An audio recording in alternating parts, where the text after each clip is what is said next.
नमस्कार मु सुजाता मो संवाद को आपको स्वागत।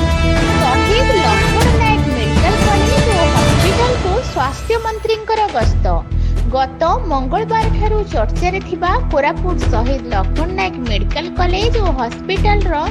6 जन रोगींकर मृत्यु घटना को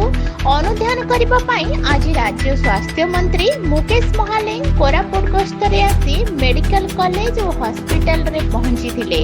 सीधा सड़क सर्जरी वार्ड को जाई रोगी सीधा सड़क कथबार्ता करथिले।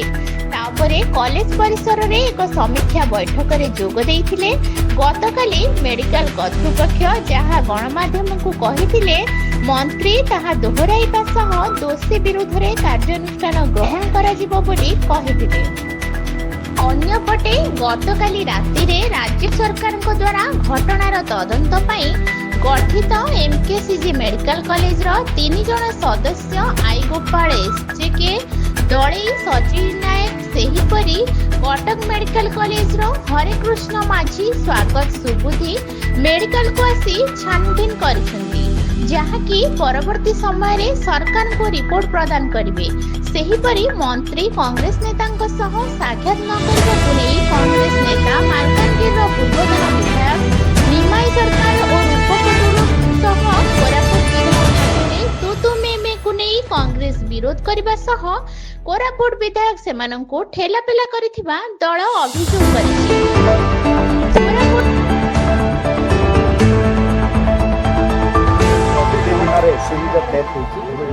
तार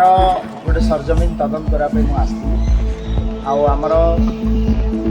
गोटे टीम कटक एवं ब्रह्मपुर मेडिकल कॉलेज को असिस्टेंट प्रोफेसर ता सहित ये आम कलेक्टर आम 2 जन 5 भाई सहित बसती पूरा टीम बसती आम मु निर्देश देसी टीम आसान से पुंखानुपुंख भाव में 6टा जाक केस इंडिविजुअली एनालिसिस करेंगे रिपोर्ट देवे कहुई 3 दिन भितर रिपोर्ट देवाई कहुई सहित मुझे जहाँ रिपोर्ट गोटे कैंसर केस थी 4th स्टेज रे 2टा स्टेबिंग केस थी आ 2टा एक्सीडेंट केस थी गोटे इंटरेस्टिंग